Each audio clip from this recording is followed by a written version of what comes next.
মাই god, মানে কোথাও যদি ট্যুরে যাই এরকম যদি লেক দেখতে পাই তাহলে কতটা ভালো লাগে সেটা আমরা রাইডার বা আমি জানি। সামনে হলো এই জ্যামের আসল রহস্য, যেটা দেখতেছেন অলরেডি উল্টে পড়ছে। তো এটা হলো একটা ট্রাক। জামান ভাই চলেন যাওয়া যাক।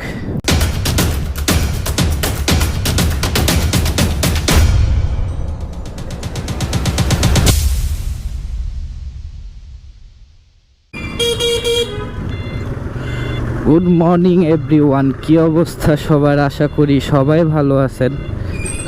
তো আমি অলরেডি বাসা থেকে বের হয়েছি, এখন বর্তমানে আছি আমার বাসার সামনে।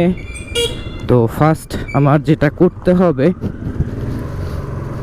আমি আগে ফার্স্টে এটিএম বুথ থেকে টাকা তুলে তারপরে রওনা দিতে হবে। হলো এটিএম বুথ, এখান থেকে কিছু টাকা তুলতে হবে। অলরেডি প্রায় 8:45 বেজে গেছে, সো লেট, ঘুম থেকে উঠতে লেট। তো গাইস বর্তমানে আমি আসছি আমার বাসা থেকে বের হয়েছি, যেটা হলো গুলশান। তো আজকে আমি যাচ্ছি, কোথায় যাচ্ছি সেটা টাইটেল থাম্বনেল দেখে বুঝে গেছেন হয়তোবা। তো এখন বর্তমানে আগে ফার্স্ট আমি যাচ্ছি হলো আমার একটা বড় ভাই, তো ওনারকে রিসিভ করার জন্য। রিসিভ না, উনি ওই রাস্তা থেকেই আমি যাব। তো ওনার বাসা যদিও বনশ্রীতে, তো ফার্স্ট আগে বনশ্রী যাব, যে ওখানে তাকে নিয়ে বা তার সঙ্গে যাব মূলত।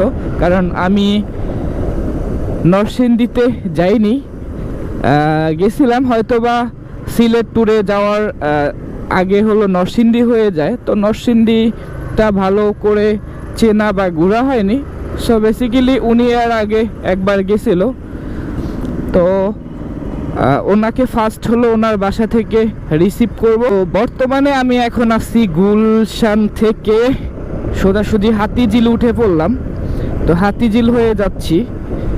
তো আজকে কেন জানি মনে হচ্ছে ঢাকা শহরটা একটু ফাঁকা।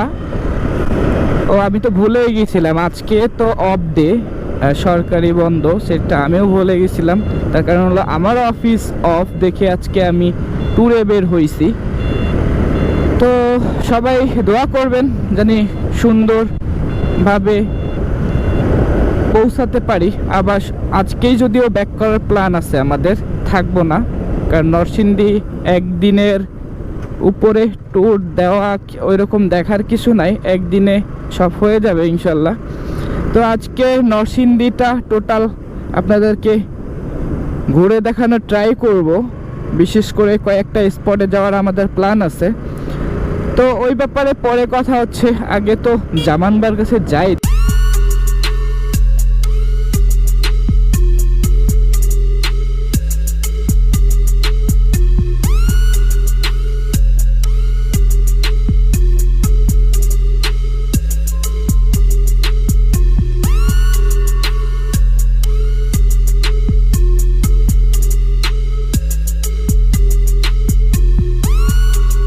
অলরেডি বনশ্রীর ভিতরে প্রবেশ করে ফেললাম।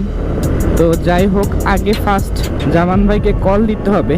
তার কারণ হলো তার বাসাটা আমি চিনি না। তো কল দিয়ে দেখি জামান ভাই কই আছে, আগে প্লেসটা দেখে দাঁড়াতে হবে।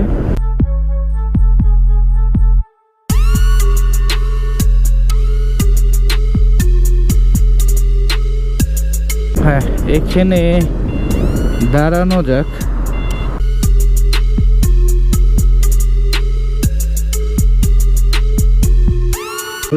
ঢুকে পড়লো। তো যেটা হয়েছে, জামান ভাই অলরেডি আমার জন্য অনেক রাগ করে আছে আমার উপরে। তার কারণ হলো সে আমাকে ঘুম থেকে 7টার সময় তার বাসার সামনে থাকতে বলছে, বাট এখন বাজে হলো 8টা, মানে অলরেডি 1 ঘন্টা লেট। জামান ভাই কই আপনি?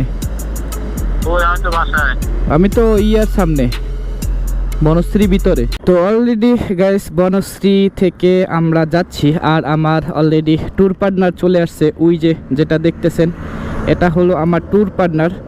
তো যাই হোক, একটু পরিচয় করাই দিই, এটা হলো জামান ভাই, অলরেডি চলে আসছে বনশ্রী, তার বাসা যদি এখান থেকে এখন আমরা বের হব। কি অবস্থা জামান ভাই, কেমন লাগতেছে আপনার ট্যুরের বিষয়? সকাল সকাল ভালোই লাগছে ট্যুরের বিষয়, কিন্তু আমাদের একটু লেট হয়ে গেছে, এটা কোনো ব্যাপার না, ট্যুরের ক্ষেত্রে একটু করাই যায়। আর আজকে আকাশটাও বেশ ঠান্ডা ঠান্ডা আবহাওয়া, তো আমরা ঘুরবো ফিরবো মজা করবো এবং আপনাদেরকে ভিডিওতে দেখাবো। জি, তাহলে কথা না বাড়ায় চলেন আমরা যাওয়া যাক। তো জামান ভাইয়ের অলরেডি বাইক ওইখানে আছে, আর এটা হলো আমার বাইক, ওনারও জিক্সার। তো যাই হোক, কথা না বাড়ায় সামনে আগাই। তো জামান ভাই চলেন যাওয়া যাক, লেটস গো। তো অলরেডি জামান ভাইয়ের বাইক, এটা হলো জিক্সার, আমারটাও জিক্সার, ওনারটা হলো 22-এর মডেল আর আমারটা হলো 20-এর মডেল। তো বনশ্রী হয়ে তারপরে আপনাদের সাথে আবার দেখা হবে সামনে যে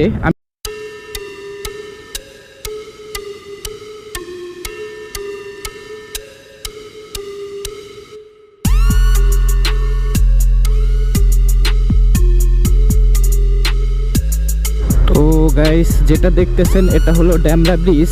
তো আমরা ড্যামরা ব্রিজে চলে আসলাম, অলরেডি অনেক লেট হয়ে গেছে কারণ এদিকের রাস্তাটা একটু ভাঙাচুরা, তো এজন্য একটু পেন খেয়ে গেলাম। তো জামান ভাই অলরেডি সামনে চলে গেছে।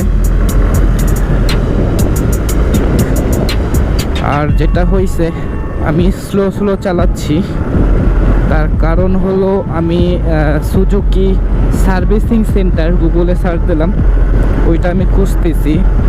তার কারণ হলো আমার ইঞ্জিন অয়েল যেটা আছে ওইটা আমি চেঞ্জ করতে ভুলে গেছিলাম। তো এখন মিটারটা দেখলাম যে আমার যেটা ছিল ওইটা আমার লিমিট হতে আর মেবি 50 কিলোর মতো বাকি আছে, আমার ইঞ্জিন অয়েলটা যেটা আমি লাগাই সব সময়। তো এই জন্য খুঁজতেছিলাম যে সুজুকি শোরুম যদি পাওয়া যেত।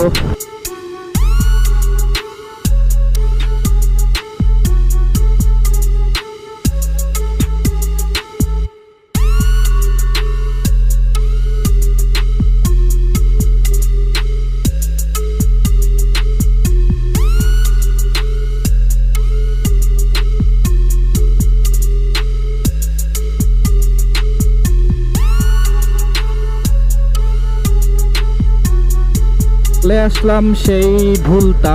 তো ভুলতা ব্রিজে উঠবো এখন, তো ভুলতা ব্রিজ ক্রস করব।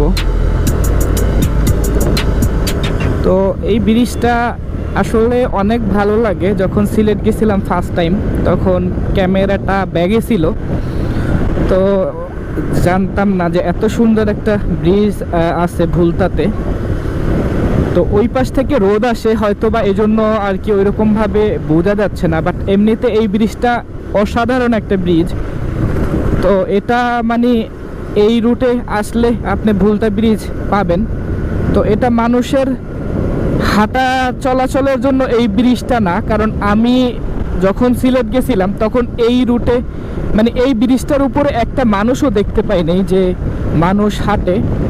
তো এটা একদিক থেকে মানে দেখে ভালো লাগছে যে হাঁটার মতো একজন মানুষও নাই, কিন্তু অন্যান্য ব্রিজে দেখি যে মানুষ এক পা এই পার থেকে ওই পারে যায়, কিন্তু এই ব্রিজটাতে একদমই ওইরকম মানে ডিফারেন্ট লাগছে একটু, কারণ একটা মানুষও দেখি নেই হাঁটার জন্য। তো ব্রিজটা অসাধারণ আমার কাছে লাগতেছে।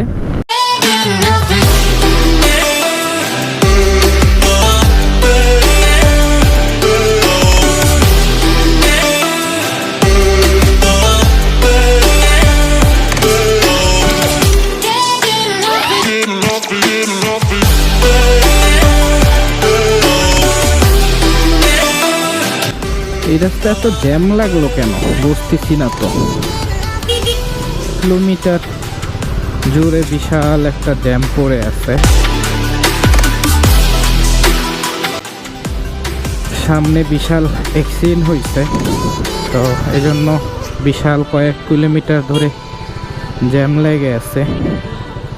তো এই জ্যাম যে কখন ছাড়বে বুঝতেছি না।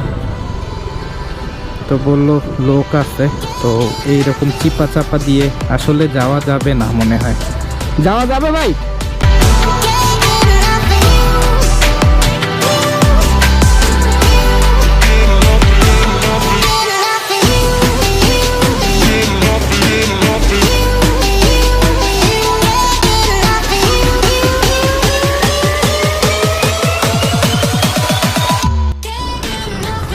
এইরকম চিপা চাপা দিয়ে রাস্তার পাশ দিয়ে বাবা আরো কতক্ষণ যে রাইড করতে হবে বুঝতেছি না।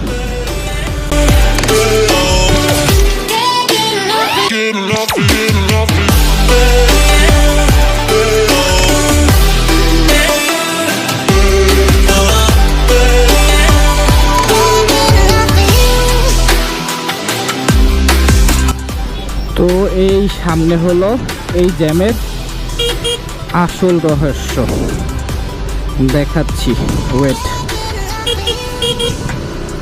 এই যে যেটা দেখতেছেন অলরেডি উল্টে পড়ছে, তো এটা হলো একটা ট্রাক সম্পূর্ণ লোহার। তো এই হলো জ্যামের আসল রহস্য হলো এটা।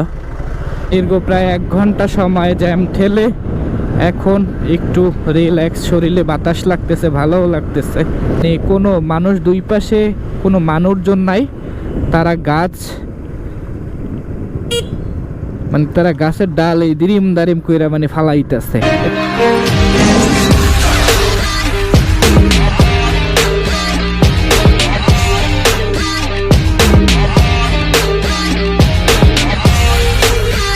হ্যালো এভরিওয়ান, চলে আসলাম মাধবদী নরসিংদীতে।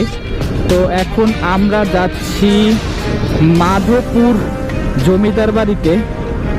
তো ওইখানে যে আপনাদের আজকে দেখাবো যে নরসিংদী জমিদার বাড়ি।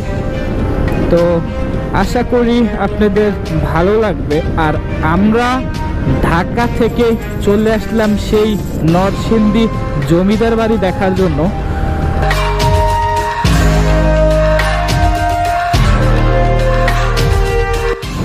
তো গাইস, নরসিংদী মাধবদী এলাকাটা অনেক সুন্দর। তো জানি না জমিদার বাড়িটা কতটা সুন্দর। এখানে রাস্তাঘাট ও মাই গড, মানে বাইক রাইড করতে এতটা ভালো লাগে, মানে একদম খোলামেলা একটা পরিবেশ।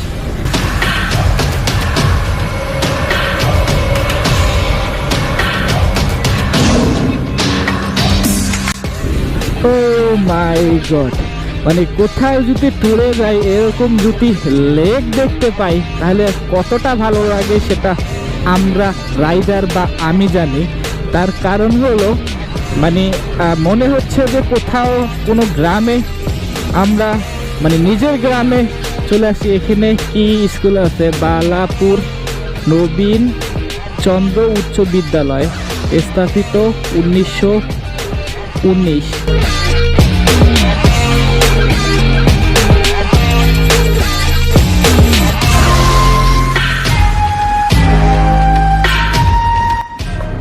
গাইস, রাস্তাঘাট দেখে বোঝা যাচ্ছে যে মনে হয় জমিদার বাড়ি সামনেই পড়বে। তো চিপা রাস্তা দিয়ে তারপরে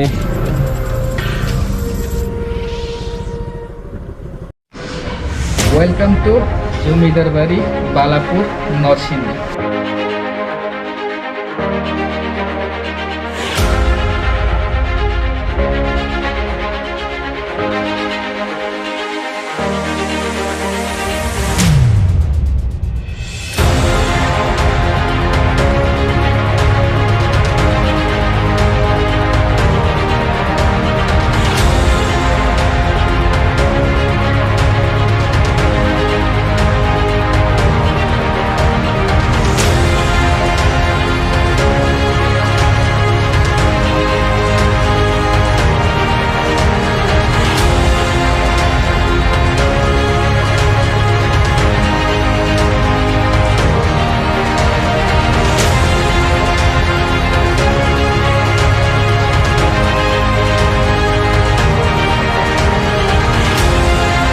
তো গাইস, যেটা দেখতেছেন এটা হলো বালাপুর জমিদার বাড়ি।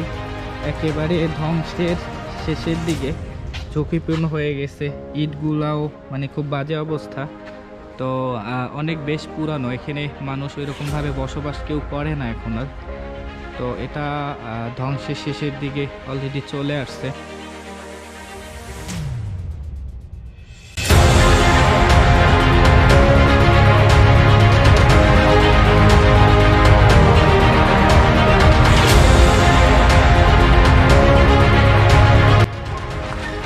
তো গাইস, এটাই হলো বালাপুর জমিদার বাড়ি। খুব নোংরা অপরিষ্কার জায়গা হয়ে গেছে, যদিও এক সময় এখানে অনেক পরিষ্কার পরিচ্ছন্ন ছিল, যেটা আমরা ভিডিও দেখে আসছিলাম বা মানুষের কাছে শুনে। তো এখানে খুব নোংরা অপরিষ্কার হয়ে গেছে, মানে খুবই বাজে অবস্থা। তো জমিদার বাড়ি যেভাবে থাকার কথা আমরা যেটা ভাবছিলাম, ওইটা অতটা পরিষ্কার বা পরিচ্ছন্নতা নাই। তো এই হলো জমিদার বাড়ির এখন বর্তমান অবস্থা। তো খুব নোংরা পরিবেশ জমিদার বাড়ি এখনের এই অবস্থা। তো গাইস, আমরা জমিদার বাড়ি ওইরকম দেখার কিছু নাই, পুরান একটা বাড়ি। তো ওইটা দেখে আমরা এখন বের হচ্ছি।